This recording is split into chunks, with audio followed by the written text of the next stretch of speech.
Good evening, ladies and gentlemen. It is 10:13 p.m. Pacific Standard Time, May the 24th, the year 2017. And I think I've come to a decision about something. I go back and forth between wanting to do one thing a day, or two things a day, or three things a day, and I think what I'm going to do is rotate between doing the readings pretty much every day if I can help it, the tarot card readings, and then flipping back and forth between a reading from the Prophet versus playing on the harmonica, or at least recording it and uploading it. So that's that. So here we are today, setting up to do another reading, and let's see, what has happened in this day? Well, for starters, I slept like a rock, which is good because it's been several months since I've been able to do that. I'm 90% sure this is the aftermath of having had the two operations so close together, a week apart. And the second one couldn't be helped. Something had ruptured in my intestinal tract, and was either do that, or you might be listening to the musings of a ghost instead of a human being who's alive and kicking. So that's that. I'm hoping that very soon the sleep cycle will completely restabilize and go back to normal. One thing I've been toying around with, in conjunction with the sleep cycle, is the idea that since I seem to be up until 5 and 7 in the morning, no coffee, I'm just awake, and then I go to sleep, is that maybe I should move my time for interacting with people online to in between, I don't know, midnight and 4, something like that, and see how that works. I'm going to mull that over and see what happens from there. Aside from that, I'm noticing that I'm not getting a whole lot of, play and visitation from people regarding what I'm uploading. And it's like, well, alright, what do you do about this? Well, advertise. That may or may not be the best thing, but I kind of feel like,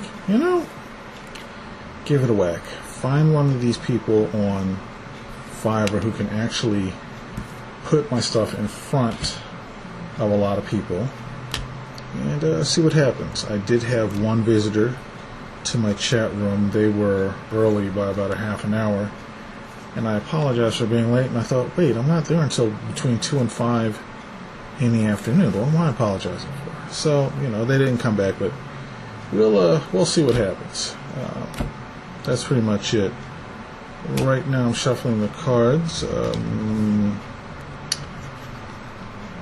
Not really sure what to denote today. Went out, ran some errands. Nothing major. I was planning on calling the hospital about something today. I'm fine. But I didn't get to it. I'll probably have to do that call tomorrow.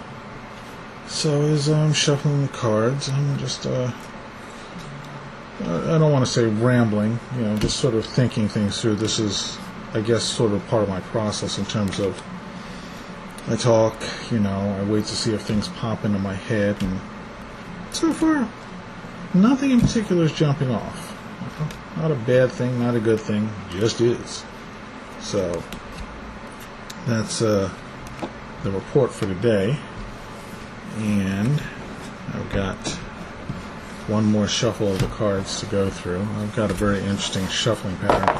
I watch people shuffle these cards like playing cards. I was never good at shuffling playing cards, and I don't think I'd be much better at shuffling these the way I've seen it. But what I do use is a randomizing pattern that will permit this to be fairly consistent in terms of it being randomized, assorted. That way I don't wind up pulling the same card every time, which hasn't been an issue.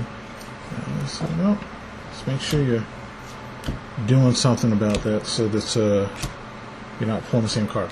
Unless, of course, that's by some strange cosmic design, because I've heard of that. People shuffle the cards a bazillion times and they keep pulling the same card. It's like, there's a message, people. There's an absolute message. So, this is the final shuffle of the deck for tonight's reading. Times like this, it's a good time to just get focused, get centered, get in your space in terms of what it is you're looking to have answered or gain insight to. I was explaining to a woman earlier today that I don't do predictive or prognosticative readings. My readings are insight based. And that is to say that, we get the cards and we pull the card or cards and I talk with you until you have your aha moment. And once you do that, well, we're ready to go. So here's the final shuffle. And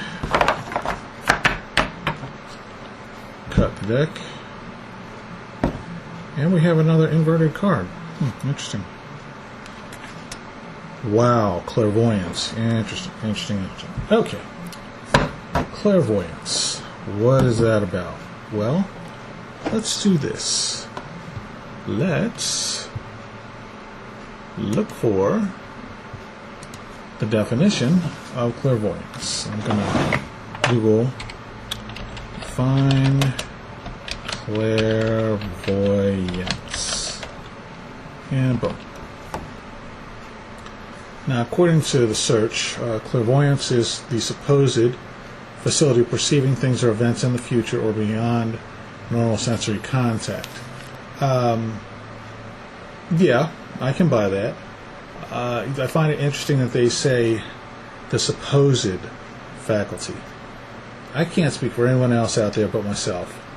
But I can tell you, as a young man and as a child and even into my earlier adulthood, there were several times where I would get phone calls from my mother. And the opening line would be something to the effect of, "What you got your mouth pushed out for?" Or, "What's up with you?" It's like, how does she do that? She did that. She's done that a couple times, and it's been dead on every freaking time. How it's done, I don't know.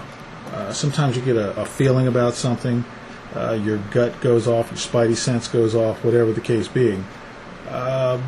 Well, I prefer to call it intuition because to me clairvoyance has an air of future predictions.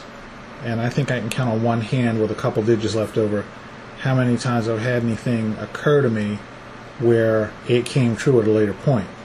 A couple of dreams and one waking moment where I very distinctly heard something transpire in my head, that is to say a specific thought took place moments before the event happened, which was okay. So that's my slant on it. I need to get my glasses. I keep forgetting those. Hang on.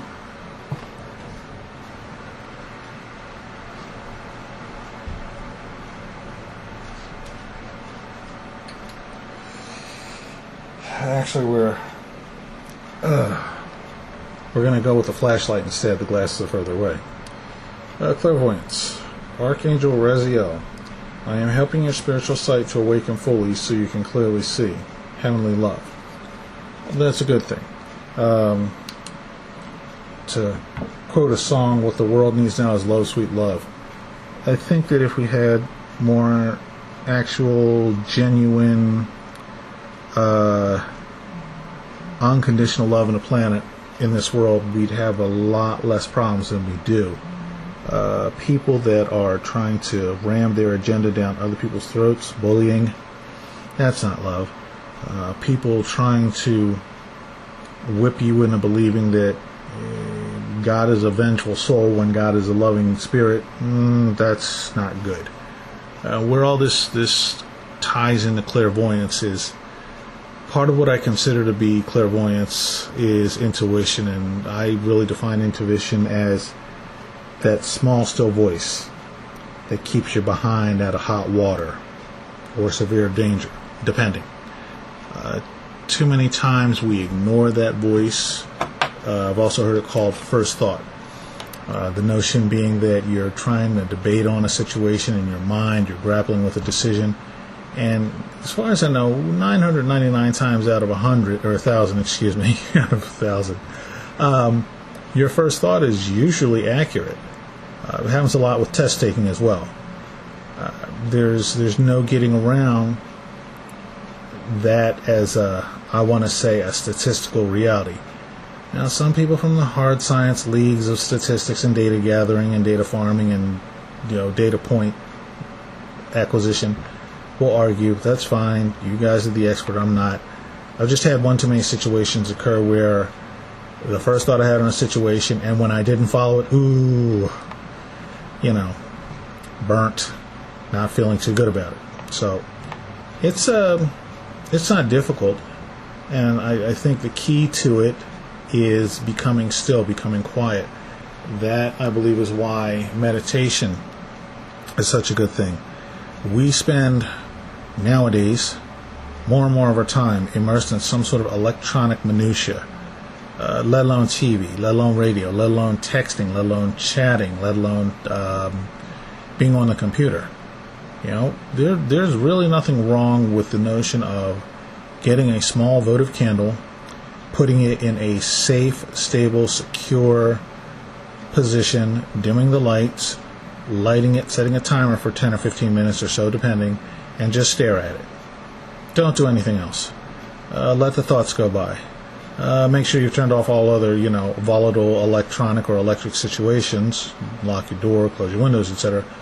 But just stare at the candle and get still and get quiet. And that's just one form of meditation. And I think the more that we use that type of tool, it's not the only tool, as a methodology, the more we can get into that space where we can use our clairvoyance, our intuition, or be open to it, or get the message. And sometimes those messages can be quite critical and can save your bacon. There's one story. This actually happened years ago when Vicky and I, we've been together for a while at this point. And there's two stories, but the one that I want to use, the one that's more salient to this conversation, more germane to this conversation or this presentation. I had a dream that we were going to visit her folks somewhere out in Sacramento, and there's a certain road that we take, and that road has a long bending curve to it at one segment, and there's a large store. And I woke up the next morning, and I said, "We're going to be taking this route out to see your folks." She said, "Yeah." I said, "Okay. I need you to listen to me very carefully, because there's a certain landmark business location that we travel by every time, and we just need to be able to change lanes in a hurry once we get there." And she's like, "Okay." I've done this a handful of times with her, and she's gotten used to it. So we're driving along, and I start recognizing the place from the dream. Oh, and by the way, before I get to that, let me touch on something. The dream was that there were two cars in the far right lane, one behind the other with maybe 3 to 5 feet between them. Now, if we had hit the rear car, that would have damaged it and its front and the rear end of the other stuck car. The reality was much more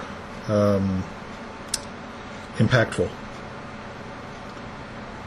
As I recognized the place from the dream, this segment of road, in reality, I said, "Get ready." I looked down the road. We wound up having between 5 and 7 seconds to jump to the next lane over. There were, in fact, two cars sitting there, one behind the other, with about 3 to 5 feet of room between them. What was also between them were two women. My spouse was driving a boat of a car. This was a cruiser. If the right front corner of her car had clipped, the left rear corner of the second car, I shudder to think what would have happened. Thankfully, we didn't. We were out of the way and we just kept rolling. It got kind of funny because when we get to her folks' place, I'm talking to her mother and I'm mentioning this to her, and her mother just stops and looks at me. Kind of funny. And she said, let me get this straight. You had this dream this morning. This actually happened on the way over here. It's like, yeah, that's right. She really didn't say much to me for the rest of our visit. It's like, look, I believe God protects babies and angels and fuels. I'm not a fool. I'm not necessarily an angel, if you know what I mean. But I will always be a child of God, a child of light, and I think that kept us out of a lot of bad juju. So if you hear that still small voice, you get that impression, you get that feeling about something, don't ignore it, because it might save you bacon. Well, this has been Scott Albert. I wish you peace and wellness and a very good night. Take care. Namaste.